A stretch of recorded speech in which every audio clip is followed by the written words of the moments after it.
नमस्कार दोस्तों। आज अपने ऑफिस में बैठे हुए मेरे मन में ये जो कुंडली थी, आज की जो प्रचंड लगन की कुंडली थी, इसको मैंने खोला और देखा कि एक अद्भुत सा योग बन रहा है इसमें। इसको हम लोग माला योग बोलते हैं। जैसे आप भी एक बार नज़र मारिए इसके ऊपर, जो मेरे कंप्यूटर में दिख रही है आपको, तो आप देखेंगे राहु केतु एक्सिस के बीच में सारे ग्रह हैं। यहाँ से लेकर के यहाँ पर के बीच में सारे ग्रह हैं। ये पूरा खाना इधर का खाली पड़ा हुआ है। अब ये क्या योग है? ऐसा शास्त्रों में लिखा गया है कि जब भी माला योग बनता है तो उस दौरान कोई भी कार्य किया जाए तो वो शत्रु हंता विघ्नहर्ता हो जाता है। नेहरू जी की कुंडली में था, जिसके अगेंस्ट लड़ाई लड़ी, उसी के अगेंस्ट अपनी अंपायर बना करके उसके प्राइम मिनिस्टर बन के बैठ गए। ये माला योग। तो दोस्तों, अब देखें जरा आप क्या करने वाले हैं इस दौरान। भारतवर्ष ने इसी माला योग के दौरान पाकिस्तान पे हमला किया। पूरे विश्व के हथियार जो उन्होंने पाकिस्तान को दिए, हमने अपने देसी हथियारों और देसी जवानों और अपनी टेक्नोलॉजी और अपने दिमाग से उन सबको नेस्तो नाबूद कर दिया। चाहे हमारे चीफ ऑफ आर्मी स्टाफ ने कहा हो शुरुआती दौर में हमारा कुछ नुकसान हुआ होगा। जब दो दुश्मन आपस में भिड़ते हैं तो भाई कुछ ना कुछ तो लगेगा आपको यार। कुछ नहीं करेगा तो गाली तो दे ही देगा बाकी तो कुछ करे ना करे। लेकिन इस माला योग का क्या फल मिलेगा, इसको मैं 2-3 चीज़ों से अपने को कोरिलेट करूँगा। पहली बात तो ये है कि ये माला योग के दौरान जो युद्ध हुआ, जो भी इन्होंने किया, एक्शन लिया, जो भारतवर्ष ने पहली बार ऐसा एक्शन लिया है। पाकिस्तान बहुत बार ले चुका है, चाइना बहुत बार ले चुका है, लेकिन हमने नहीं किया उसको कभी, लेकिन इस बार किया। तो क्या विश्व के पटल पर हम भी अपना को नया यूएनओ बना करके, या अपनी को एक एम्पायर, या अपनी को स्थिति, या फिर अपना एक वर्चस्व बना करके दुनिया के आगे बैठ सकते हैं क्या? अगर शास्त्र प्रमाण है इस बात का, तो ये इस बात को हम करने वाले हैं। अब देखिए, हर आदमी को देश से, बाकी चीज़ों से कोई ताल्लुक़ नहीं होता है। वो सोचते नहीं हैं, मैं, आई, मी एंड माई सेल्फ की तरफ ही तो घूम जाता है। तो देखें जरा आप क्या कर रहे हैं। मेष राशि वाले देखें जरा, पंचम भाव और लाभ स्थान के बीच में योग बना, तो क्या करेंगे आप? कोई नया कार्य या उसके अंदर कोई परिवर्तन, बच्चे का जन्म, कुछ नोवेलिटी, नयापन, लाभ की स्थितियाँ इस तरह की पैदा हो सकती हैं। वृषभ राशि में देखें तो चौथा और 10वां घर है। तो मुझे लगता है कि कहीं कोई प्रोफेशन के अंदर तरक्की होगी। ये बात जान लीजिए कि बुरा नहीं है ये योग, किसी भी भाव में बुरा नहीं है। तीसरा भाव ले लें तो पराक्रम की वृद्धि, यानी कि अगर मिथुन राशि में ले लूँ मैं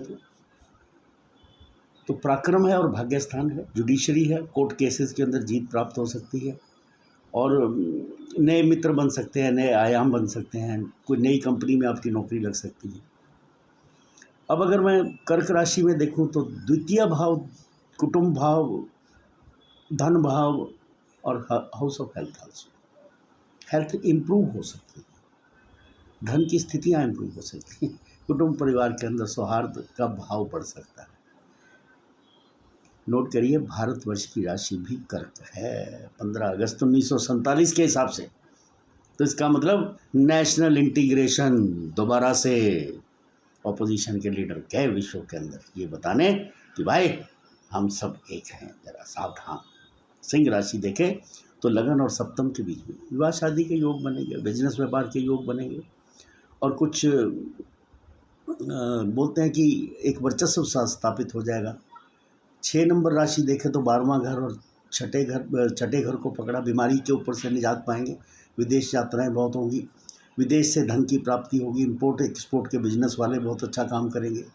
तुला राशि वाले देखें तो लाभ स्थान और पंचम बीच में आ गया। देखिए ना, अब जो मैंने आपको बताया था कि पंचम और उसके अंदर मेष राशि का बना, तो यहाँ पर भी पंचम और लाभ स्थान के अंदर बना, लेकिन पंचम के ऊपर जोर ज़्यादा है, वहाँ लाभ स्थान पर जोर ज़्यादा था।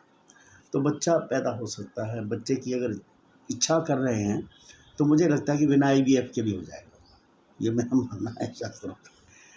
अब आ जाइए आप वृश्चिक राशि की तरफ, तो लाभ स्थान चला गया। आपका दशम भाव चला गया, चतुर्थ भाव चला गया, नया मकान बना रहे हैं आप, बिल्कुल 100% बता रहा हूँ। पैसा हो ना हो, योग बनता है, ईश्वर देता है। मकान, दुकान, वाहन का योग प्रभु की कृपा से होता है। अब जरा 9 नंबर राशि में आ जाए, वृश्चिक राशि, धनु राशि में, तो भाई आपका भाग्य स्थान और आपका तृतीय भाव, पराक्रम की वृद्धि, भाग्य उदय। भाग्य उदय क्या होता है? कोई किसी को पूछना चाहिए भाग्य उदय क्या होता है? भाग्य उदय तब होता है जब आत्मा का परमात्मा से मिलन होता है। तो भाई किसी से पूछना मत। धनु राशि वाले जरा अपनी सेहत का ध्यान रखें। 7.5 तो निकल गई है, लेकिन अभी कुछ पूछ बाकी है। बकरी वो करके शनि महाराज इधर उधर मारक अवस्था में कुछ करते रहेंगे, लेकिन फिर भी नए दोस्तों से मुलाकात होगी, नए आयाम खुलेंगे जीवन के, नई चीज़ें आपको मिलेंगी। इसके बाद सेहत का ध्यान रखिए। अब वृश्चिक राशि देखें, सॉरी वृश्चिक बोल दिया, धनु बोल दिया मैंने। अब मकर राशि की तरफ बात है।